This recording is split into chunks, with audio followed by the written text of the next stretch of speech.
Nellore rural నియోజకవర్గ అభివృద్ధి పనుల కోసం 236 కోట్ల రూపాయలు నిధులు విడుదలయ్యాయి.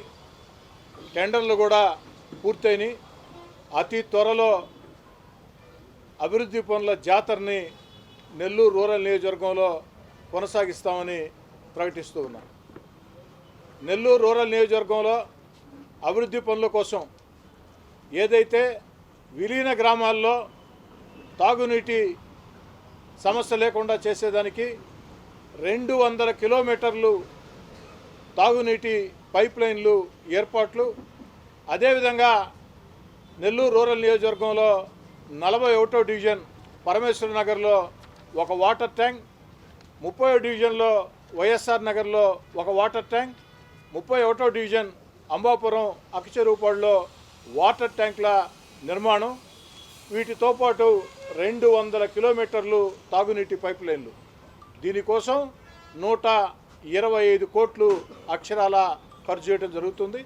దీనివల్ల విలీన గ్రామాల్లో, శివారు ప్రాంతాల్లో, సామాన్య, పేద, మధ్యతరగతి కుటుంబాలు నివసించే ప్రాంతాల్లో తాగునీటి సమస్య భవిష్యత్తులో ఉండదు ఈ పనులు పూర్తయితే. అదేవిధంగా 18, 19, 20, 30, 35, 41 ఈ యొక్క డివిజన్లలో ఏదైతే 18, 19, 20, 30, 35, 41 ఈ 6 డివిజన్లో కూడా అండర్ గ్రౌండ్ డ్రైనేజ్ కోసం 51 కిలోమీటర్లు అండర్ గ్రౌండ్ డ్రైనేజ్ నిర్మాణం కోసం మరో 111 కోట్ల రూపాయలు. అంటే అదొక 125, ఇదొక 111, మొత్తం కలిపి 236 కోట్ల రూపాయల నిధులు నెల్లూరు రూరల్ నియోజకవర్గంలో తాగునీటి కోసం, డ్రైనేజ్ సమస్య పరిష్కారం కోసం ఈ యొక్క నిధులు విడుదలని, టెండర్లు కూడా పూర్తయిని అతి త్వరలో పనులు ప్రారంభిస్తాం. గత వైఎస్ఆర్ కాంగ్రెస్ పార్టీ ప్రభుత్వంలో ఆనాటి ముఖ్యమంత్రి నేను ఈ యొక్క నెల్లూరు రూరల్ శాసనసభ్యుడిగా గత వైఎస్ఆర్ కాంగ్రెస్ పార్టీ ప్రభుత్వంలో ఆనాటి ముఖ్యమంత్రి గారిని వీటి కోసం నిధులు విడుదల చేయమని అడిగి నా గొంతు రాసింది కానీ నిధులు మాత్రం విడుదల కాల. కానీ ఈనాడు తెలుగుదేశం పార్టీ కూటమి అధికారంలోకి వచ్చి 2 సంవత్సరాలు కూడా పూర్తి కాల. ఇప్పటికే నెల్లూరు రూరల్ నియోజకవర్గంలో అక్షరాల 370 కోట్ల రూపాయలతో అభివృద్ధి పనులు సాగుతూ ఉన్నాయి. దాదాపుగా చాలా వరకు పూర్తయిని, కొన్ని కొనసాగుతూ ఉన్నాయి.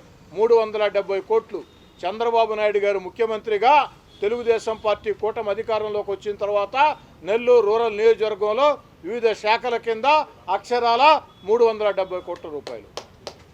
ఈ 370 కోట్ల రూపాయలకు తోడు ఈనాడు అదనంగా 236 కోట్లు ఈ యొక్క నిధులు పూర్తి స్థాయిలో సద్వినియోగం చేసేదానికి, నాణ్యతా ప్రమాణాలతో పనులు పూర్తి చేసేదానికి, వేగవంతంగా పనులు పూర్తి చేయించేదానికి స్థానిక శాసనసభ్యుడిగా నేను కానీ, తెలుగుదేశం పార్టీ కూటమి నాయకులు, కార్యకర్తలు అందరూ కూడా కలిసికట్టుగా పనిచేస్తారని తెలియజేస్తూ ఉన్నారు.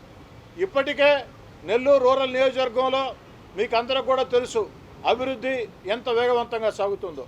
ఈ 236 కోట్ల రూపాయల నిధులతో ఈ యొక్క అభివృద్ధి ఇంకా ఇంకా ఇంకా ఇంకా వేగవంతంగా సాగుతుంది. కానీ ఈ నిధులు కూడా సరిపోయే పరిస్థితి లేదు. ఇంకా అదనంగా నిధులు కావాల్సిన అవసరం ఉంది. ఎందుకంటే నెల్లూరు రూరల్ నియోజకవర్గం నానాటికి వేగవంతంగా విస్తరిస్తూ ఉంది. ముఖ్యంగా పేద, నిరుపేద, సామాన్య, మధ్యతరగతి కుటుంబాలు అధికంగా ఒక జిల్లా నలుమూలల నుంచే కాకుండా ఇతర జిల్లాల నుంచి కూడా బిడ్డల చదువుల కోసం, లేదా చిన్న చిన్న వ్యాపారాల కోసం, పెద్ద పెద్ద వ్యాపారాల కోసం, చిన్న చిన్న ఉద్యోగాల కోసం నెల్లూరు నగరానికి వలస వచ్చే కుటుంబాలన్నీ కూడా రూరల్ ప్రాంతాల్లోనే నివాసం ఉంటూ ఉన్నారు. ఎందుకంటే కాస్త తక్కువ ధరకి ఆడ ఇళ్ళు బాడుకు దొరుకుతాయి, లేదు సొంత ఇల్లు కట్టుకోవాలంటే కాస్త తక్కువ ధరకి ఆ స్థలం దొరుకుతుంది. కాబట్టి వేగవంతంగా విస్తరిస్తూ ఉంది. దీనికోసం ఓ శాసనసభ్యుడిగా నా శక్తికి మించి అన్ని రకాల ప్రయత్నాలు చేస్తానని చెప్పిన మాట ఇస్తూ, ఇంతటి అభివృద్ధికి సహకరిస్తున్న, మరీ ముఖ్యంగా ఈ 236 కోట్లు నిధుల విడుదలకి